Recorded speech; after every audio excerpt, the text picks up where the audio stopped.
Hello বন্ধুরা, exploring with Aparna চ্যানেলে আপনাদের সবাইকে ওয়েলকাম।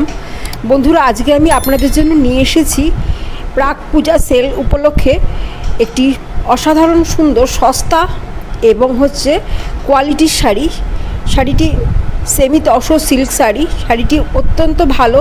রেগুলার ইউজের জন্য আপনারা এটা নিতে পারেন। বিভিন্ন রকম ডিফারেন্ট কালারের ওপর আছে, উইথ বিপি আছে। শাড়িটি যেরকম সস্তা তেমনি টেকসই, এরকম ব্যাপার। শাড়িটি আপনাদের খুবই পছন্দ হবে, ভালো লাগবে। আশা করি শাড়িটি আপনাদের বিভিন্ন রকম কালার দেখে ভালো লাগছে। তাহলে বন্ধুরা, আমার চ্যানেল এক্সপ্লোরিং উইথ অপর্ণায় গিয়ে চ্যানেলটিকে লাইক, শেয়ার, কমেন্ট করবেন, সাবস্ক্রাইব করবেন এবং অনেক শেয়ার করবেন। বন্ধুরা, আপনাদের সহযোগিতা ছাড়া চ্যানেলটি আগে এগিয়ে যেতে পারবে না। দয়া করে আমার চ্যানেলটিকে সাবস্ক্রাইব করুন, কমেন্ট করুন, শেয়ার করুন। এইভাবে চ্যানেলটির সাথে থাকুন, তাহলে আমার চ্যানেলটি এগিয়ে যেতে সাহায্য হবে। আশা করি আপনারা এইটুকু সহযোগিতা আমার চ্যানেলের সাথে করবেন। ধন্যবাদ।